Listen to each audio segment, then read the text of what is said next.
Bonjour à toutes et à tous et bienvenue dans votre rendez-vous quotidien Smart Éducation, un magazine dédié à la formation, aux nouveaux métiers, aux nouvelles pédagogies, le rendez-vous qui donne un futur à la jeune génération.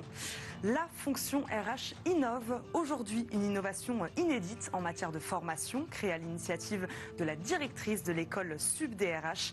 Une web-série riche de 89 épisodes de 3 à 4 minutes chacun, découpés en 4 saisons. L'objectif, mettre en immersion l'apprenant et lui offrir un parcours qui va vraiment le mettre en situation, c'est-à-dire lui faire vivre la vie d'un chargé DRH. Nous recevons pour en parler bien sûr la directrice de SUB-DRH, Sabine de Villoutret est avec nous. Bonjour. Bonjour. Bienvenue sur le plateau de Smart Éducation. Sophie Cavaliero, la sénatrice de FEPATA RH, cette web-série est également avec nous en visioconférence. Bonjour. Bonjour. Merci beaucoup d'être avec nous également. Sabine de Villoutret, comment vous est venue l'idée de cette web-série ? Alors c'est une longue histoire. Pour reprendre un peu l'origine de l'école, nous avons toujours cru en la nécessité d'être en pratique pour bien apprendre. C'est pourquoi nous avons créé tout de suite des parcours en alternance. L'école existe depuis 20 ans, donc ça fait 20 ans qu'on fait de l'alternance. On s'aperçoit que les jeunes apprennent très bien en situation professionnelle et quand ils arrivent à l'école, ils se remettent un peu à l'école. Ils attendent que le professeur donne les enseignements, ils sont très contents quand ils font les exercices pratiques, mais on s'aperçoit que derrière, il n'y a pas toujours la restitution qu'on voudrait quand on les met en situation professionnelle. Donc on s'est posé la question, comment faire que quand ils sont à l'école, ils soient comme en entreprise, aussi bons qu'en entreprise. On s'est dit, il faut créer une entreprise, il faut les mettre en situation, mêler le droit, la paie, le recrutement, la formation, pour que tout prenne sens. Donc j'ai d'abord demandé à mes enseignants de se mettre autour de la table et de raconter une histoire. Alors on a travaillé 6 mois, 1 an, puis on s'est aperçu que c'était difficile de raconter une histoire, de bien arriver à tout lier. Donc je me suis dit, une histoire, c'est un scénario. Et là, je me suis souvenu que nous avions une ancienne DRH qui a enseigné 10 ans au sein de SUB-DRH et qui est aujourd'hui scénariste. Donc je l'ai appelée. Sophie Cavaliero, justement, à qui on va donner la parole tout de suite. De quelle manière avez-vous travaillé sur le script de cette web-série ? Comment vous y êtes arrivée ? Alors en fait, je suis partie de mon expérience professionnelle. 25 ans en étant responsable RH, ça donne matière en fait à de nombreuses histoires. J'ai aussi enseigné à SUB-DRH, donc je savais tout à fait quelles étaient les attentes des apprenants. Pour pouvoir répondre quand même par l'intermédiaire de l'écriture de scénarios à poser des problématiques RH et à pouvoir enseigner en fait des solutions potentielles, des attitudes, comment pouvoir appréhender un problème. Mais l'idée c'était aussi surtout de se divertir. Donc l'idée c'était vraiment de partir sur des épisodes de comédie pour appréhender des problèmes RH plus ou moins légers, puisqu'en ressources humaines, on peut avoir des problématiques très difficiles, et de pouvoir intéresser en fait l'apprenant au sujet. Et souvent, quand on rit d'un sujet, on s'en souvient encore mieux que lorsqu'on a été très passif à écouter un cours. Cette série, si je ne me trompe pas, Sophie Cavaliero, raconte les aventures d'une jeune chargée RH en entreprise. Vous parlez de plein de situations. Est-ce que vous en avez quelques exemples à nous donner, des situations auxquelles elle est confrontée ? Alors, on va dire qu'elle arrive le premier jour un petit peu toute nouvelle, toute fraîche sur le sujet. Elle va être confrontée en fait à des situations qu'on peut tous vivre, nous, quand on rentre dans les entreprises. L'humain, c'est quelque chose de complètement... on peut pas le théoriser. Donc, je vous donne deux exemples que vous pouvez voir d'ailleurs sur le net. Un épisode où, par exemple, elle doit dire à un salarié, on va renouveler ton CDD, mais il y a un délai de carence. Donc, il va falloir que tu partes et que tu reviennes. Et le salarié, lui, il veut pas partir. Donc, comment elle va faire pour gérer cette situation-là ? Une autre situation, un autre exemple, on m'avait donné comme sujet le délit d'entrave, pas forcément facile à traiter. Et je donnais l'exemple en fait où des ouvriers se trompent, prennent le plan à l'envers et lorsqu'ils font des travaux dans l'entreprise, remplacent en fait le bureau du délégué syndical par un placard rempli de papier toilette. On peut imaginer que ça génère une situation de crise et cette jeune RH doit gérer en fait cette situation et comment faire pour ne pas se retrouver dans une situation qui dégénère. Sabine de Villoutret, c'est ce que vous disiez, la fonction RH innove, les outils d'apprentissage également. Quelles sont selon vous les grandes évolutions de la fonction RH ? La fonction RH, elle est de plus en plus sollicitée.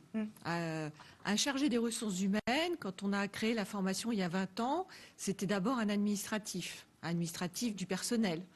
Aujourd'hui, c'est la plaque tournante à toutes les questions. Il doit aussi bien savoir intervenir sur un problème de formation, de recrutement, de délit d'entrave, de période d'essai, de CDD.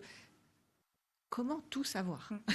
C'est très difficile aujourd'hui, si bien que nos alternants avaient un peu le sentiment que tout ça allait être difficile quand ils allaient devoir affronter leur mission de façon plus généraliste. Quand on est en alternance, on a la chance d'avoir un maître d'apprentissage.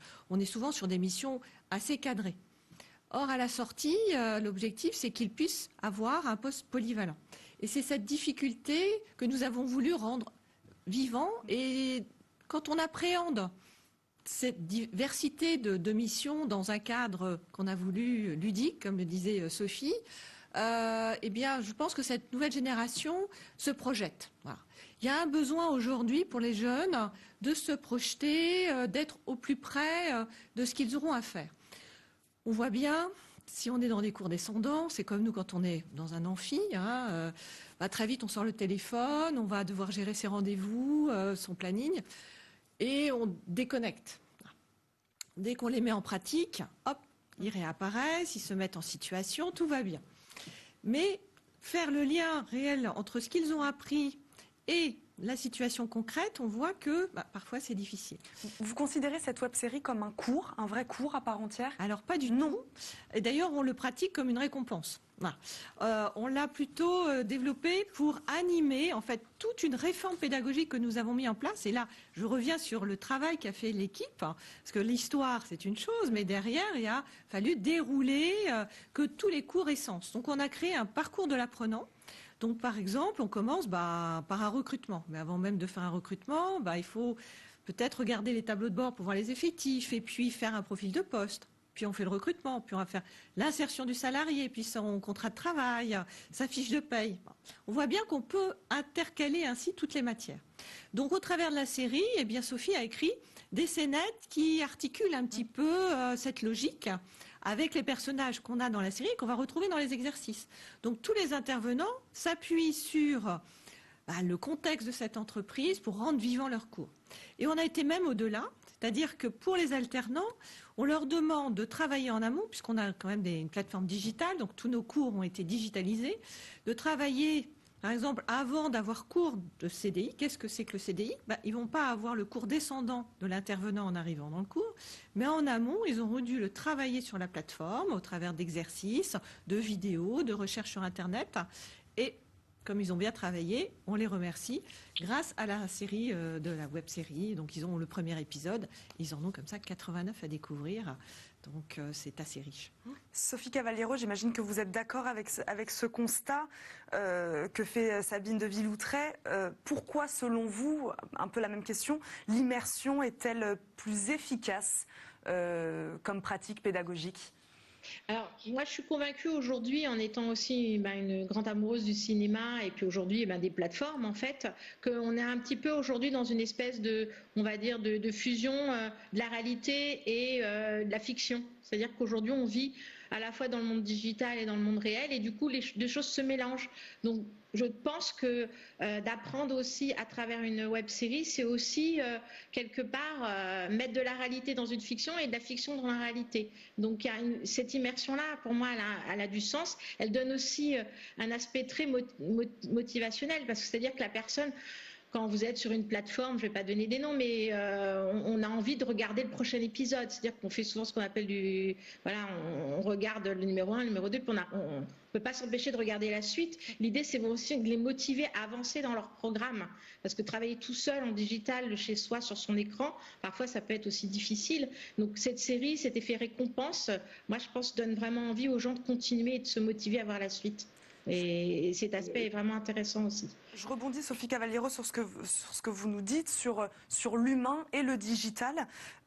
Comment la fonction RH s'adapte-t-elle à l'arrivée de toutes ces nouvelles technologies, tous ces outils numériques ? La grande difficulté, c'est qu'on n'est pas tous au même niveau, on n'est pas tous égaux face au digital. Il y a des gens qui de façon assez spontanée, vont rentrer dedans. D'autres personnes, ça va être très difficile. Il y a des gens qui en ont peur, etc. Je pense que pour répondre par le biais de la web-série à votre question, en fait, je pense qu'effectivement, le divertissement peut aider aux gens à se dire tiens, en fin de compte, ça a l'air facile, ça a l'air intéressant, on peut voir plein de choses qu'on ne voyait pas d'habitude. Donc déjà, je pense que pour faire rentrer le digital dans la fonction RH, il faut donner envie aux gens de la pratiquer. Et ça, c'est super important. Et de montrer aussi, dans cette web-série, on voit plein de moments où, en fait, le digital fait partie du quotidien, aussi bien que de faire une lettre recommandée ou de faire une paye. Et ça, je trouve ça permet aussi d'enlever ce tabou et de cette peur, en fait. Sabine de Villoutret, c'est pas facile de faire le lien, de concilier sur le papier humain et digital. Les deux vont ensemble et je dirais même, je dis à mes étudiants que le digital sauve leur métier. Parce que avant, c'était très administratif. Grâce au digital, beaucoup de leurs missions sont allouées maintenant au digital. On se déleste de tâches plutôt laborieuses. Exactement. Donc, ils ont plus de temps pour faire de l'humain, pour être au plus proche des salariés et répondre à toutes ces questions. On revient sur l'éducation. Les jeunes aujourd'hui n'apprennent plus par cœur. Mais pourquoi ? Parce que l'accès au savoir, ils l'ont. Ils n'ont pas besoin de l'apprendre. Ils prennent leur smartphone et ils l'ont. Voire ils en ont plus. Donc, il faut jouer plutôt avec le digital et l'intégrer plutôt que de le repousser. On est parti du principe qu'il fallait travailler avec le digital. Aujourd'hui, tous nos examens, par exemple, ils ont accès à Internet, ils ont au contraire besoin d'aller chercher sur Internet parce qu'on est au plus proche de la réalité terrain. En situation professionnelle, un chargé des ressources humaines, il a accès au code du travail, il a accès à sa convention collective, il a accès à toute l'information pour résoudre ces problématiques. Merci beaucoup Sabine de Villoutret de nous avoir accompagnés. Je rappelle, vous êtes directrice de SUB-DRH, de nous avoir présenté un peu cette innovation inédite, cette web-série, et puis d'avoir parlé des innovations plus globalement de la fonction RH. Merci de nous avoir accompagnés. Sophie Cavaliero, merci à vous, également scénariste de Fais pas ta RH. Merci d'avoir été avec nous. C'est déjà la fin de cette émission. Merci à vous de nous avoir suivis. On se retrouve très vite pour un nouveau numéro de Smart Éducation. À très vite. Merci beaucoup.